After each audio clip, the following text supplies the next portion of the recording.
Ready? Start.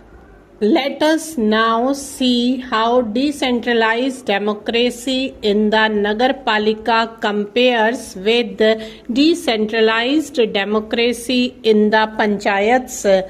Democracy in village panchayats have two distinctive characteristics.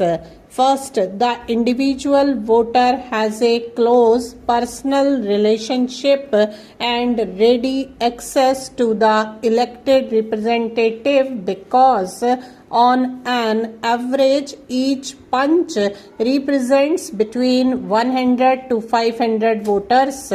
Second, each panch has a voice which counts for a great deal in the panchayat. It is the combination of these two factors, the personal contact between the voters and the elected representative, and the importance of the elected representatives in the elected body, which is the first essential step towards eliminating the power broker from the polity.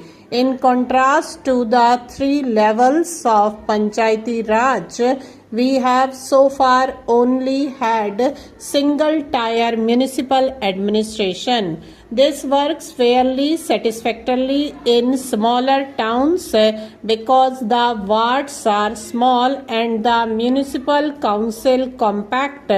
However, as the town grows larger, the distance between the voter and his representative increases. The number of members of the municipality also tends to increase. By the time towns grow into cities and cities into metropolises, the medium size of the ward expands to 30,000 and more, extending in the case of one Delhi ward even to 2 lakhs and above. The membership of the corporation also expands to nearly 150 members. To bring democracy in urban settlements closer to the people in the mohallas and the neighborhoods where they live, the Nagarpalika bill proposes two changes. These changes are by no means a radical new departure. They build upon existing informal arrangements and administrative structure. In all urban settlements with a population of 1 lakh or more, we propose the constitution by direct election of wards committees to whom the municipality will devolve local powers and local responsibilities and such finances as are required to carry out their assigned tasks. We leave it to state legislatures to determine the territorial area and size of population which will be served by a wards committee. We would hope the jurisdiction of a committee would be sufficiently compact to give citizens a sense of personal involvement in the affairs of their neighborhood and ready access to the elected representative to deal with their ward level problems. The ward councillor will be a member of the wards committee and will constitute the link between the ward and the municipality. In cities with a population above 3 lakhs, we propose that the chairpersons of the ward committees be constituted into a zonal committee. The determination of the territorial area and size of population falling within a zonal committee is left to the state legislatures to decide. Powers, responsibilities and finances will devolve to the zonal committee from the municipal corporation. corporation.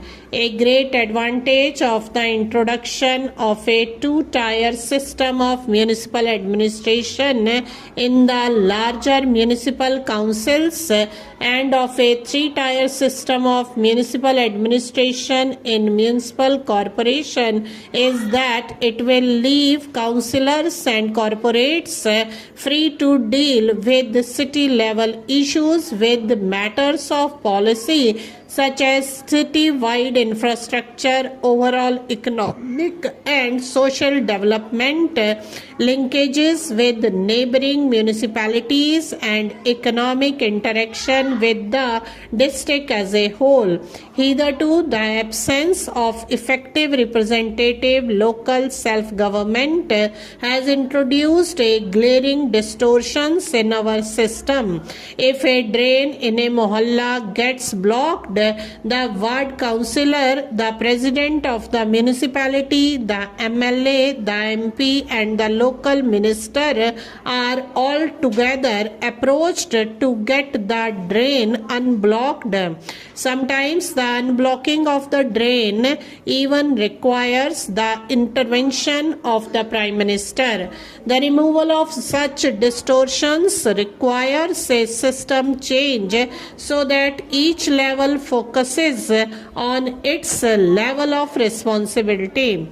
The establishment of wards committees will give the people of the mohalla, the locality or neighborhood, a sense of personal involvement in their civic affairs. It will afford an opportunity for public spirited citizens to serve their locality.